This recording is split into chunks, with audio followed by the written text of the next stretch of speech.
야곱의 가족들의 70명이 애굽에 들어가서 400 또는 430년 있으면서 얼마나 많은 하나님의 백성들이 세워지느냐. 하나님은 이 약속을 아브라함, 이삭, 야곱 그리고 요셉에게 이 약속을 하시기를 하늘의 별처럼 바다의 모래알처럼 이 두 가지 표현을 함께 쓰든지 또는 번갈아 가면서 이 네 사람에게 하나님은 대대로 이어서 하나님의 백성을 애굽에서 무성하게 정말 번성시킬 것이다. 이 약속을 주셨습니다. 우리는 이 약속이 아브라함이 자식 한 명도 없을 때 24년 동안 한 명도 없었을 때도 그 약속은 유효했고 아들 이삭을 얻었을 때 아브라함은 신실하신 하나님 앞에 전능하신 하나님을 알게 되었고 그의 믿음이 여기서 세워지죠. 그처럼 우리가 만약에 70명의 애굽으로 들어갔던데 이제 400년 지나서 얼마나 많은 숫자가 하나님의 백성들이 정말 하늘의 별처럼 바다의 모래알처럼 세워졌다면 우리는 아브라함이 놀랬던 그 일처럼 우리도 하나님의 신실하심을 놀라야 합니다. 먼저 하나님께서 이 약속을 어떻게 주셨는지 한번 보겠습니다. 창세기 13장 말씀입니다. 아브라함에게 주신 약속입니다. 띄워주십시오. 이것은 롯이 아브라함을 떠난 후에 하나님께서 아브라함에게 동서남북을 바라보라 그런 후에 주신 말씀입니다. 이렇게 되어 있죠. 내 자손의 땅에 티끌 같게 하여 사람이 땅에 티끌을 능히 셀 수 있을진데 내 자손도 세리라. 이만큼 많아질 것이라고 말씀했고 창세기 15장에는 아브라함이 롯을 구출하고 제사장 멜기세덱을 만난 후에 왔을 때 하나님께서 또 아브라함에게 이렇게 말씀했습니다. 하늘 우러러 무뼈를 셀 수 있나 보라. 네 자손이 그렇게 많아질 것이다. 그런가 하면 하나님께서 이삭을 번제로 바쳐라 라고 했을 때 이 시험을 통과한 후에 22장에 보면 하나님께서 또 약속을 주셨습니다. 하늘의 별과 같고 바다의 모래같이. 그런가 하면 이 약속은 이삭에게도 주어졌는데 창세기 28장에 보시면 창세기 26장에 보시면 이삭에게 너는 애굽으로 내려가지 마라. 이 땅에 머물러라. 그러면 내 자손을 하늘의 별과 같이 번성하게 할 것이다 약속을 했고 야곱에게도 이 약속을 주셨는데 야곱이 형 에서를 피해서 도망갈 때 베델에 이르러 돌베개하고 잠을 자다가 하나님 앞에 환상을 보게 되죠. 그때 본 것은 무엇이냐? 꿈에 번쩍했는데 그게 바로 내 자손의 땅에 티끌같이 되어라는 약속을 주셨습니다. 야곱이 돌아올 때 32장에도 마찬가지로 바다에 셀 수 없는 모래같이 많아질 거라고 약속했고 마지막으로 요셉에게 있어서도 하나님 약속했습니다. 내가 너로 생육하고 번성하게 하여 많은 백성이 일어날 것이다. 여러분, 하나님은 이 약속을 어떻게 이루셨을까요?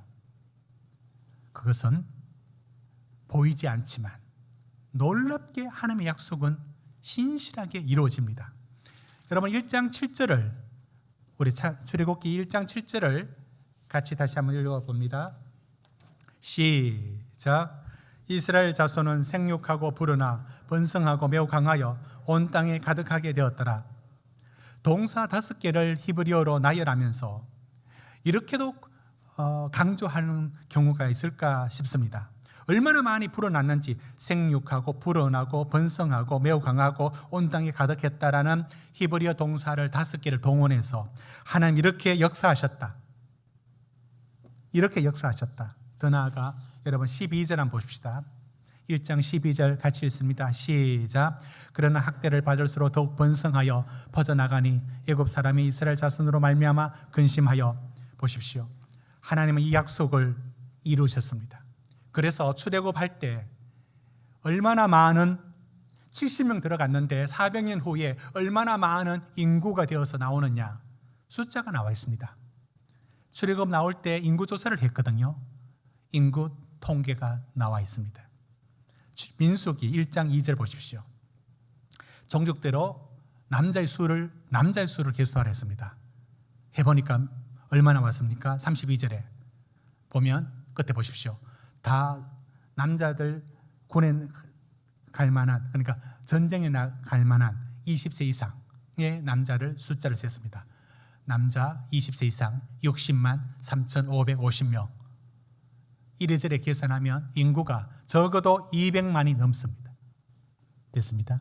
하나님은 70명의 야곱의 가족을 보내어서 아브라함, 이삭, 야곱, 요셉에게 약속했던 하나님의 백성을 심히 번성하게 했습니다. 놀랍게 번성하게 했습니다. 약속을 지키셨습니다. 여러분, 그런데 이 놀라운 하나님의 약속이 엄청난 하나님의 백성들을 애굽에서 만들어서 불러낸다라고 했는데 애굽에서 200만 넘도록 만들었습니다.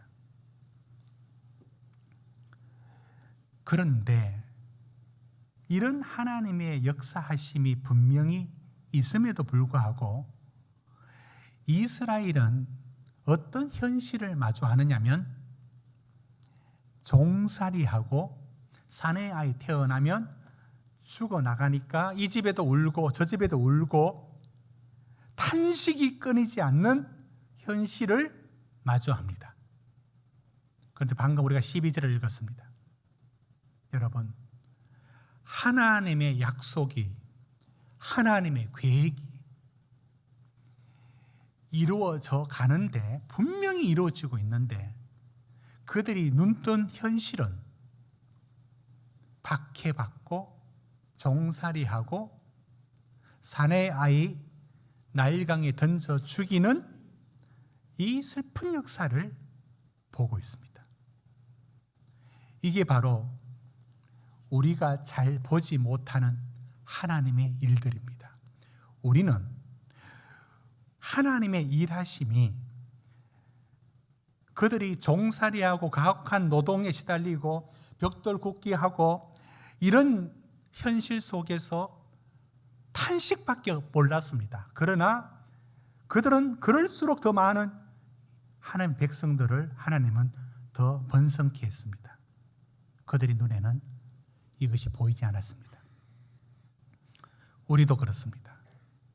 분명히 하나님이 역사하고 계시는데 우리는 우리의 어려운 일들과 우리의 아쉬운 일들과 우리의 염려들이 우리 눈을 앞에 가리고 있어서 이 가운데서도 일하고 계시는 하나님, 지금 우리의 걱정거리와 염려거리를 안고 있다 보니까 여기서도 일하시는 하나님을 보지를 못합니다.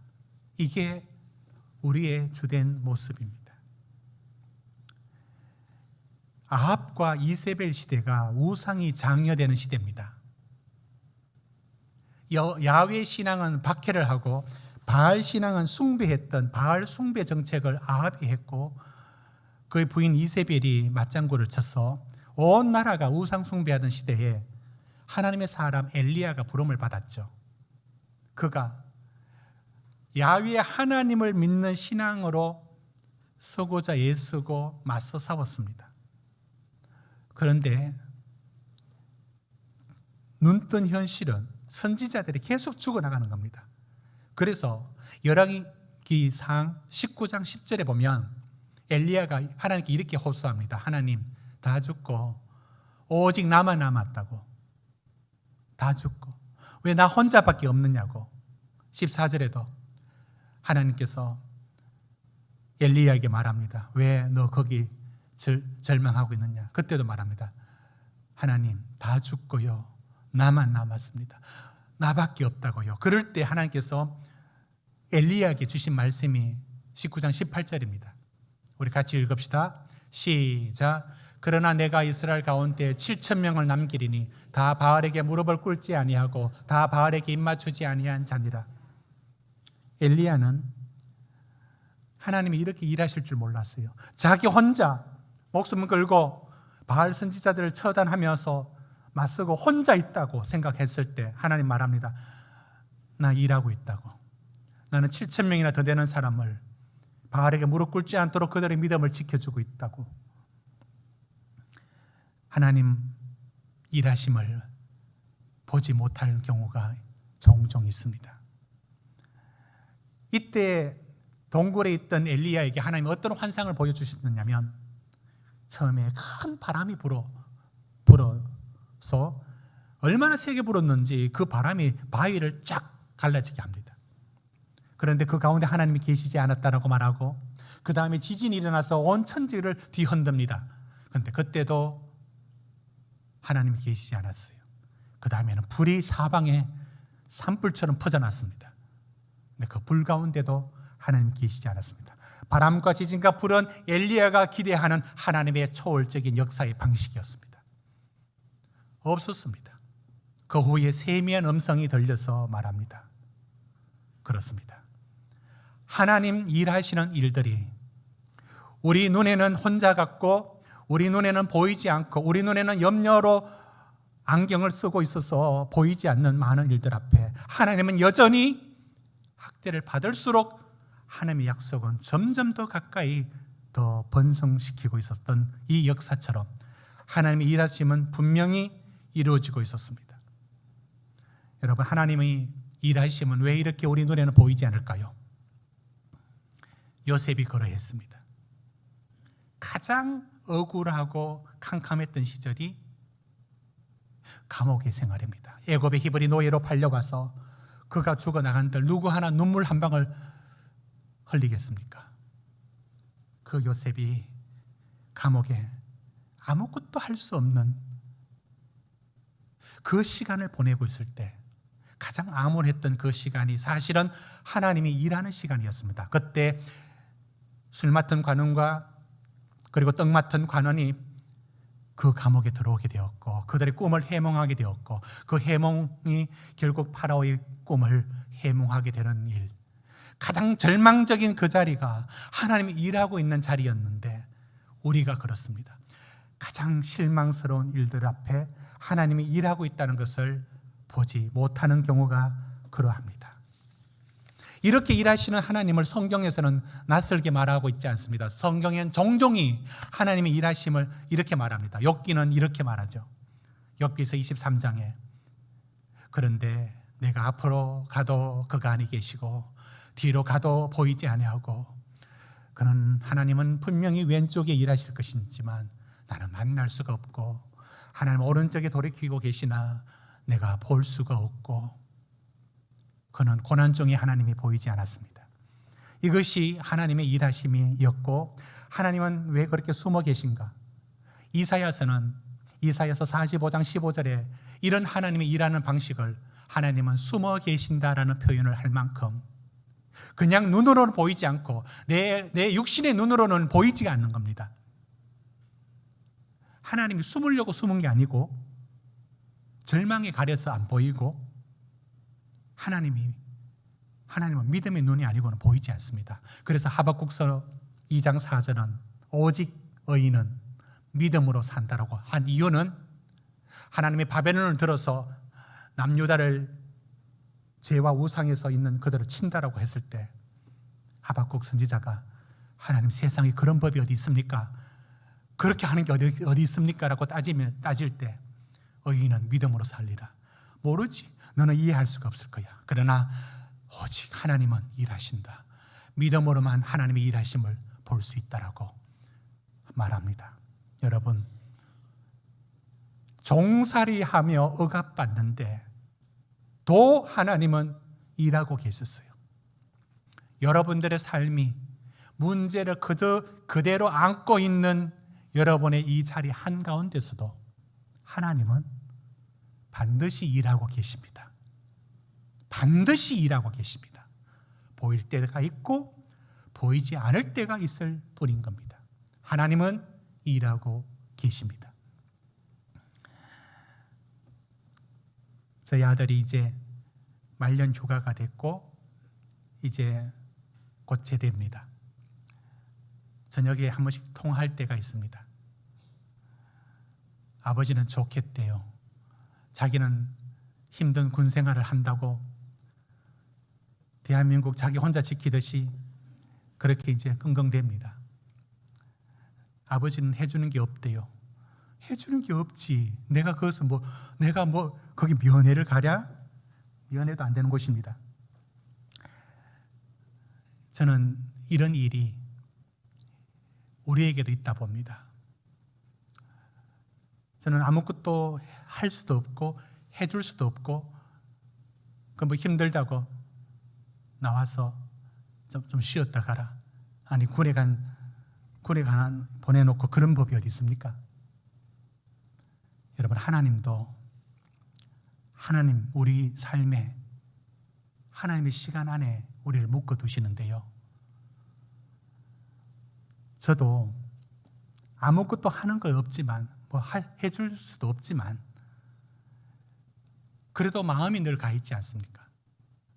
울산 지역에 폭우가 내렸다, 울산 지역에 뭐가 있다, 그러면 연결되어서 걱정도 하고 기도도 합니다. 제 마음이 언제나 거기 있고 만에 하나 무슨 일이 있으면 왜 달려가지 않겠습니까? 여러분, 하나님께서도 종살이라는 400년 군에 있는 기간처럼 그 한정된 하나님의 시간 안에 있을 때 응답이 없는 것 같고 대답을 하지 않는 것처럼 보여집니다. 그러나 하나님이 버리시거나 관심이 없으신 게 아닌 겁니다. 그 시간 안에 두고 있으며 하나님은 알고 계시며 그 시간을 체크하고 있습니다. 하나님의 일하심이 보이지 않을 수 있습니다. 그러나 하나님이 보지 않는 것이 아닙니다. 하나님의 가장 절묘한 시간을 하나님이 만들어가고 있는 이 시간에 이스라엘은 종살이하고 있었습니다. 그러나 하나님은 일하고 계셨습니다. 여러분이 가장 힘들어하는 그 시간 한 시간 속에서도 하나님은 우리를 버려두지를 않습니다. 육신의 부모가 그러할진데 하나님께서 우리를 무관심하게 버려둘 수가 있겠습니까?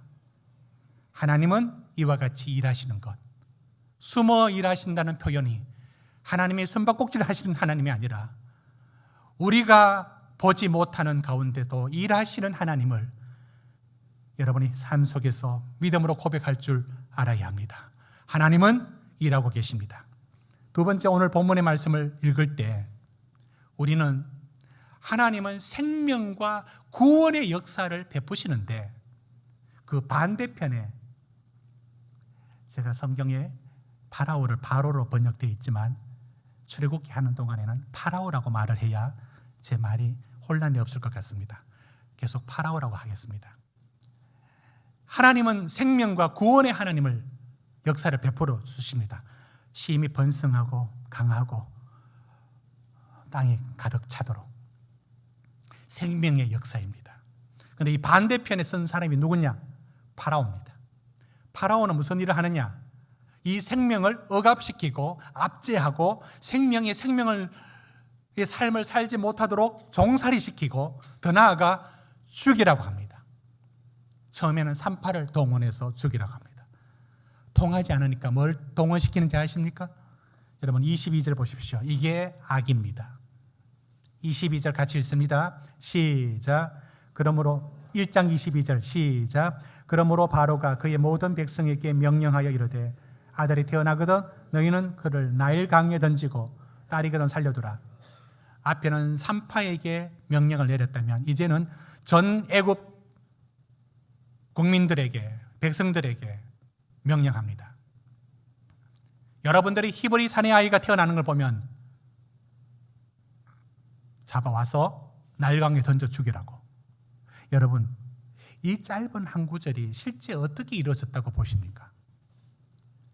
그러니까 22절이 현실 속에 어떻게 이루어졌다고 보십니까? 옆집에 애굽 사람 살고 옆집에 히브리하고 같이 살고 있었어요. 그럴 때 파라오가 명령합니다. 사내 아이를, 히브리 사내 아이, 우리를 위협할 수 있으니까 다 죽여라. 나일강에 던져라. 예, 알겠습니다. 그 애기 태어났어요? 예. 사내 아이요? 예, 주세요. 그럼 가져가서 나일강에 붕붕 던졌겠어요? 그렇게 보면 안 됩니다. 상상을 동원해야 합니다. 이 전 단계가 있습니다.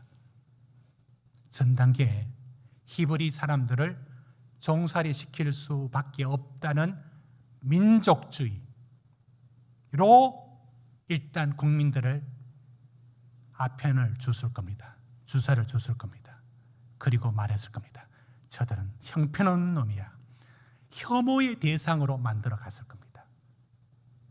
그리고 난령에 던져 죽으라 얘기가 그 다음 나옵니다.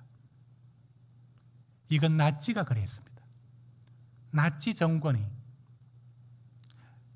정신 지체장애, 육체 지체장애, 그리고 유대인들을 묶어서 이들이 격리해야 된다. 이들이 대학 교수를 한다면 안 되지. 우울한 우리 민족이 해야지. 서서히 그들의 언어는 차별의 언어, 혐오의 언어를 유대인들에게 강요했습니다. 그리고 때가 무르익자 히틀러는 말했겠죠. 처단하라고, 죽여라고. 근데 이 죽이라는 말도 죽이란 말을 절대 안 썼습니다. 나치가 쓰는 언어들은 굉장히 이상한 규칙을 따르고 있는데요. 죽인다는 것을 최종 해결책이라고 말을 썼답니다. 보고서에. 자, 보십시오. 절대 권력자가 명령을 내립니다. 죽여라. 저는 그 전 단계에 혐오하고 차별하는 과정이 있었다 봅니다. 명령이 내려졌죠. 자, 이게 명령이 내려올 때 어떻게 내려오느냐? 행정적인 용어로 넘어옵니다. 최종 해결책, 죽이라는 뜻입니다. 포로 수용소 가는 것을 특별 취급이라 말합니다. 그쪽에 노동시키는 것을 동부 지역 노동이라 부릅니다. 동쪽으로 이송시켜서 죽도록 노동시키는 것을 다 행정상의 용어로 바꿔서 사용합니다. 마비됩니다. 나치 언어들은 온 국민들을 마비시켰습니다. 그게 잘못인 줄 모르고 아이히만 같은 사람들은 그대로 죄책감 하나도 느끼지 않고 유대인 학살을 소각장에 쓰레기 태우듯이 그대로 태웁니다. 하나도 가책을 받지 않고. 이게 언어가 만들어내는 이상한 언어 규칙이 작용합니다. 절대 권력자가 명령을 내렸을 때 이런 과정은 시대마다 반복됩니다. 언어가 이상해져요. 제가 보려고 본 건 아니고 가만히 있으니까 TV에서 하고 있어서 봤습니다. 이종 격투기. 머리를 깎으면서 그곳에서 봤는데 누워있는 선수를 때려요. 저는 복싱과 여러 가지 격투할 수 있는 여러 스포츠들이 있다고 저는 인정을 하고 또 우리가 그 스포츠라고 합니다. 레슬링, 유도 다 있습니다. 근데 저게 스포츠일까? 누워있는 걸 때려요. 죽도록 때리더라고요. 그걸 설명하는 사람이 뭐라고 하느냐면 파운딩이라 부르더라고요. 파운딩은 넘어져 있는 선수의 머리를 주먹으로 가격하는 거예요. 파운딩. 파운딩 좋은데요. 파운딩 좋은데요. 이게 미친 세상 아닙니까? 이걸 매일 보고 있는 온 세계 사람들. 파운딩이 안 돼. 그 얼굴을 가격하여 누워있는 선수를 계속 치는 것이 룰이래요. 그리고 그것을 이름을 파운딩이라 부르더라고요. 이상한 언어 규칙이 작용하죠. 그게 어떤 죄책감도 다 빼버리고 죽이는 걸 죽인다는 게 아니라 스포츠의 용어로 전환시키는 것처럼 저는 파라오가 이런 과정을 만들었고 이 시대가 나치 시대가 그러했고 지금 이 시대도 생명과 구원의 하나님의 역사를 죽음과 파멸의 파라오 역사가 끊임없이 이렇게 만들어 갑니다. 여러분, 이걸 보면서 어떤 걸 느끼느냐면 지금 단순한 사람들 이런 전쟁이 아니라 지금 가만히 보니까 하나님은 보이지 않게 생명의 역사를 베풀고 있고 그 반대편에는 파라오가 죽음의 역사를 베풀고 있어요. 보이지 않는 전쟁이 지금 뒤에서 일어나고 있습니다. 하나님은 생명과 구원으로, 이 파라오는 전에 사탄이 했던 역사처럼 죽음과 파멸의 역사를 베풀고 있어요. 이 두 가지가 지금 전쟁을 치르고 있다는 느낌이 들지 않습니까? 출애굽기에서 여기에 등장하는 하나님의 대응 방식으로서 5명의 여인들이 등장합니다. 확인합시다. 여러분 1장 15절 보십시오. 일단 2명의 여인의 이름이 나옵니다. 시프라와 부아라고 하는 3파가 등장합니다. 이 두 여인은 절대 권력자인 파라오의 명령을 어떻게 이겨나갈까요? 17절을 같이 읽읍시다. 시작. 그러나 3파들이 하나님을 두려워하여 애굽 왕의 명령을 어기고 남자 아기들을 살린지라. 여러분, 이 짧은 구절이 얼마나 많은 게 들어있는지 느껴지십니까? 눈에 보이는 파라오의 권력을 무서워하기보다 더 무서워하는 분이 있었습니다. 보이지 않는 하나님이 더 무서웠습니다. 그래서 더 무서운 사람 얘기 듣습니다. 그래서 하나님 말씀을 듣습니다. 세상 눈치 보고 세상 두려워서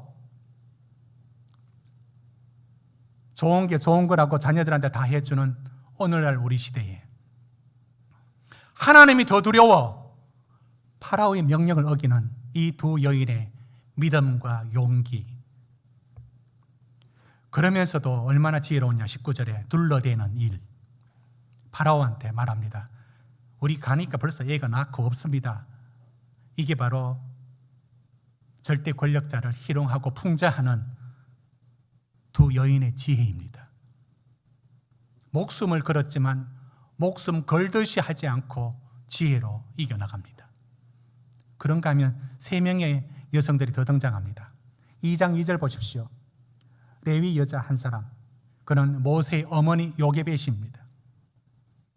또 한 사람, 요게벳의 딸, 그러니까 모세의 누나가, 먼저 태어난 누나가 있습니다. 4절 보십시오. 그 아기를 갈대 상자에 띄워서 나일강 그 갈대 있는 곳에 물에 떠내려 갔는지 걸려 있었는지 모르지만 멀찍이서 지켜보는 미리암이 그가 4절의 거입니다. 또 한 명의 마지막 여성이 등장합니다. 5절 보십시오. 파라오의 딸이 등장합니다. 여러분, 여기에서 왜 여성들만 등장했는지 아십니까? 이런 말을 오해 없이 들으십시오. 여기서 여성들이 이란 것은 이런 의미입니다. 파라오가 말했지 않습니까? 사내 아이는 죽이고 여자아이는 살려두라. 파라오의 절대 권력의 힘 앞에 여성이라는 신분은 절대 대항할 수 없는, 힘도 어림잡아 이길 수 없는, 비교 대상이 되지 않는 약자 중 약자입니다. 이걸 의도적으로 출애굽기에서는 여성들만 등장을 일부러 시켰습니다. 어떻게 아느냐? 2장 1절에 레위 가족 중 한 사람이 가서 레위 여자에게 장가들어. 그러면 갈대 상자 만들 때 여기 요게벳 어머니 외에 아버지 역할이 왜 없었겠습니까? 아버지가 갈대 상자 만들었지 않겠습니까? 아버지 역할이 있지 않습니까? 근데 의도적으로 아버지 이름을 뺀 겁니다. 왜 여성들만 5명 넣었을까?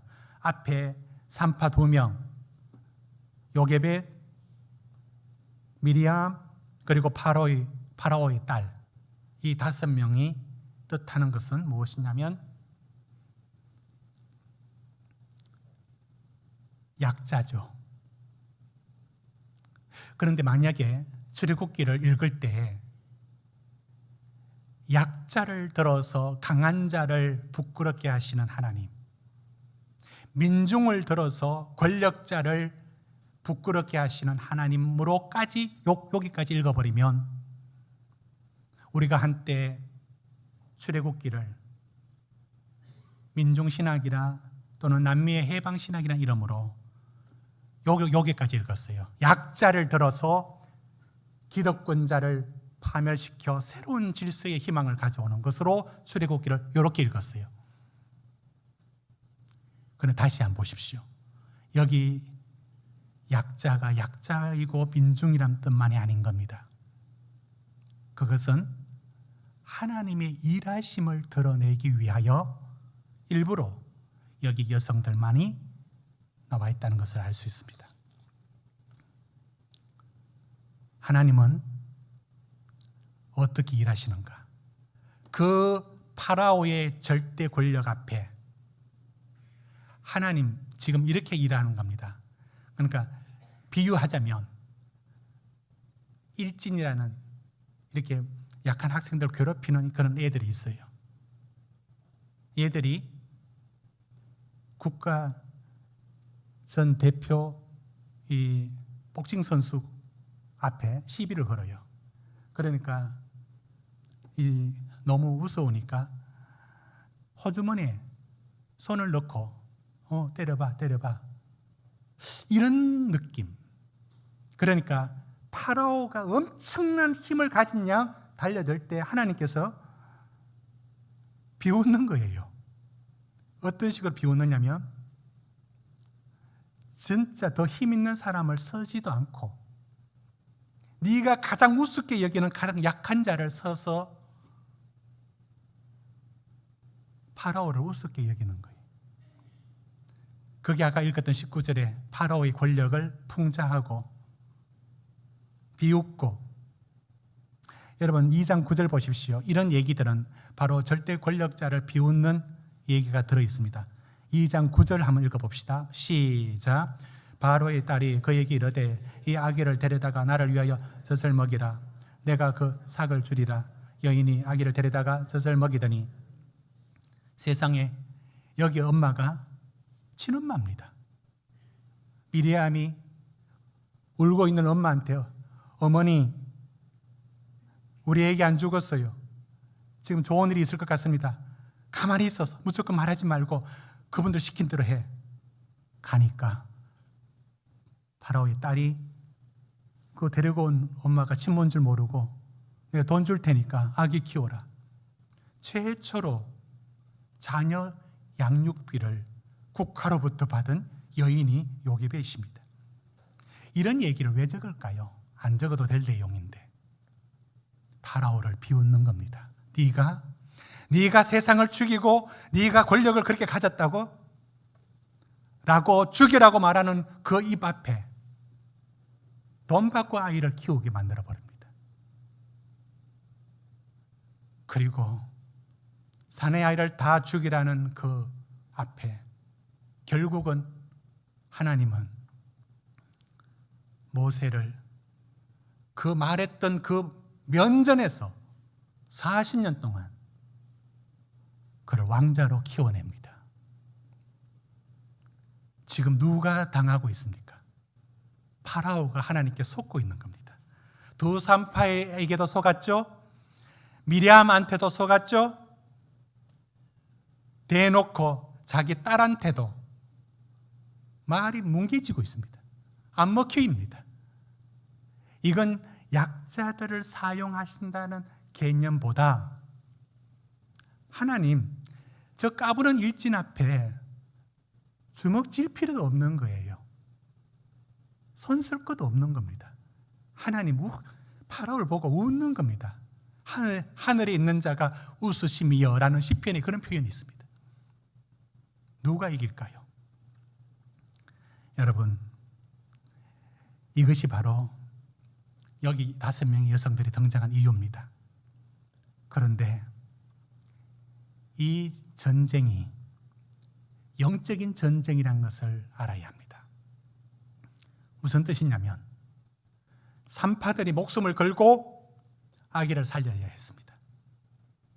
미리암이 둘러대면서 이 아줌마가 아기를 키워줄 거라고 엄마를 데리고 와서 제가 읽을 때 그 기생충에 그 생각이 영화의 장면이 생각났습니다.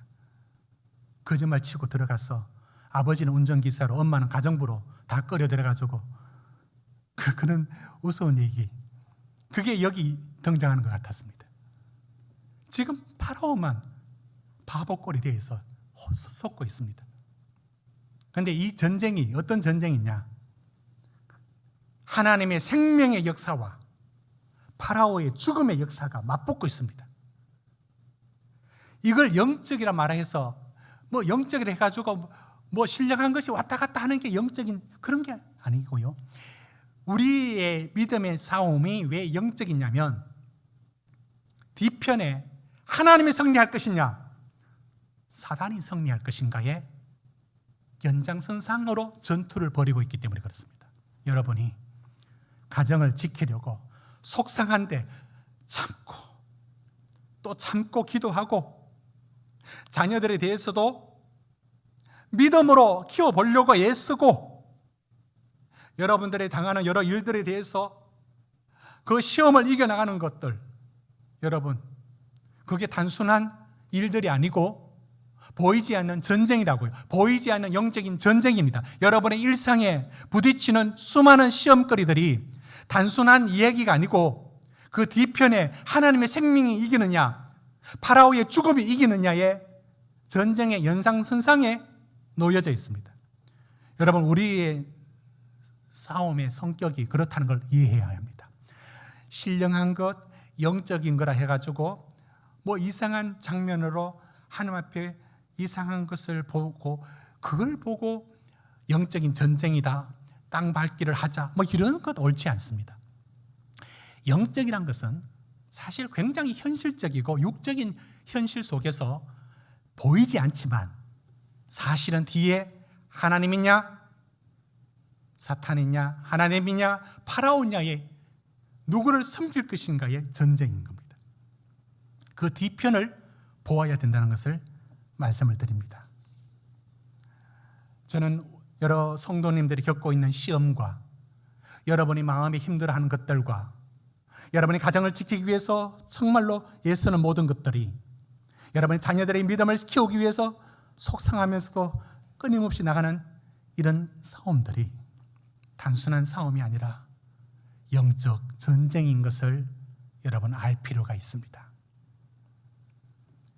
이것이 영적인 전쟁인 것을 저는 선명하게 더 알게 된 기회가 있어 제 얘기를 짧게 하고 마치겠습니다.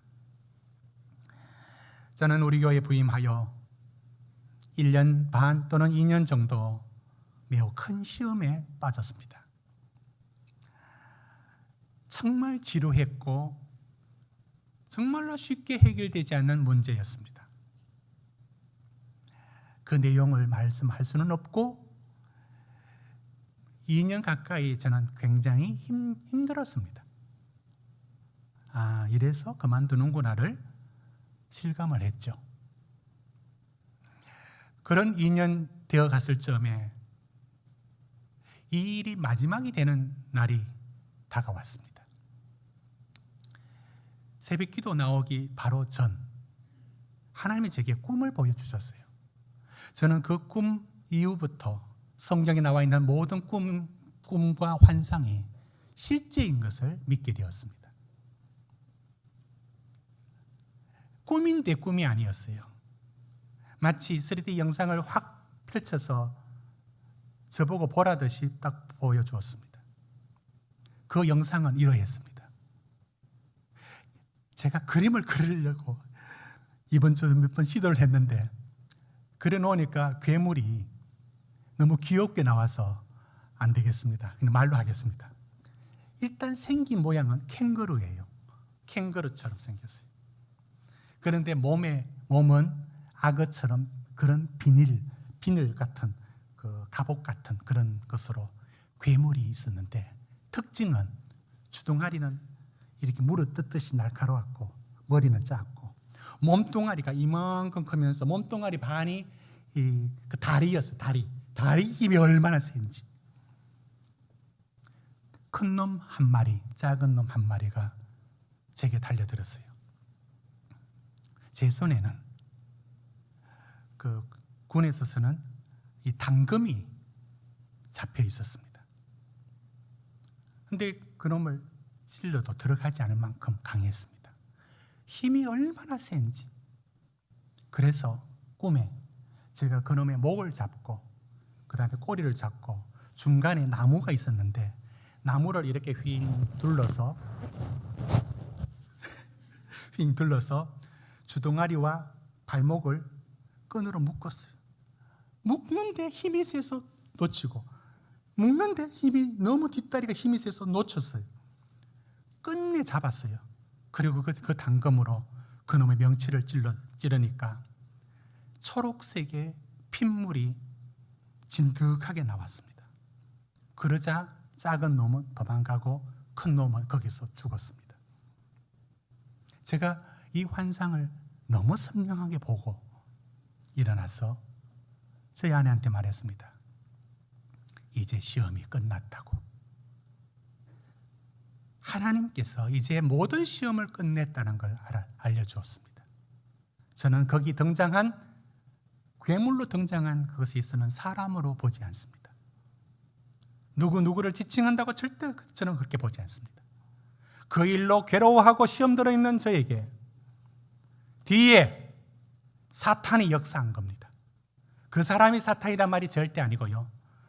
그 배후에 우리를 무너지게 하고 넘어지게 하고 좌절시키는 세력이 있었던 겁니다. 그 이후에 모든 것은 감쪽같이 사라졌습니다.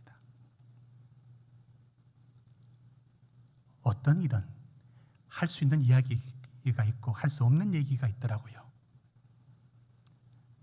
감춰진 얘기는 죄송하지만 여기까지 말씀을 드리고 제가 말씀드리고 싶은 부분은 다른 게 아니라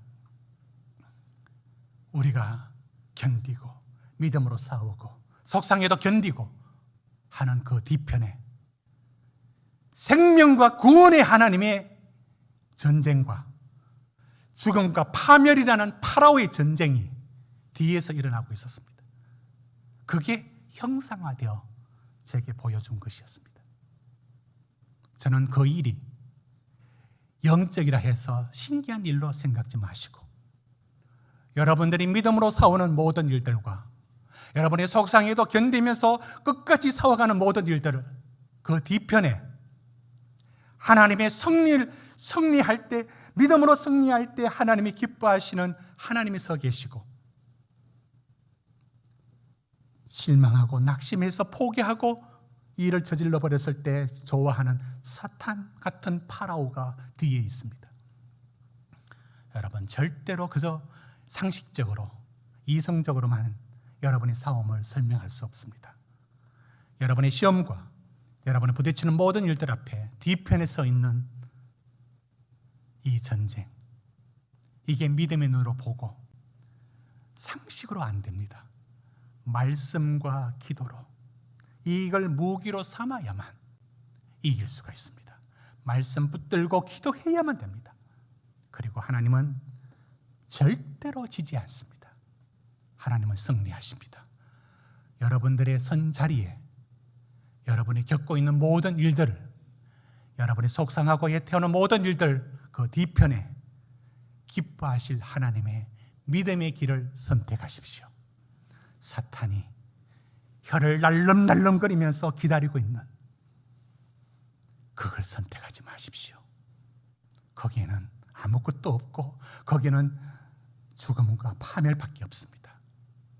여러분이 믿음의 한 걸음 내디딜 때 하나님은 승리를 주실 것이고 하나님은 싸움에서 진 적이 없습니다. 하나님 편에 선 자는 반드시 승리합니다. 이 승리가 우리 성도님들의 승리가 되기를 주의 이름으로 축복합니다. 기도하시겠습니다.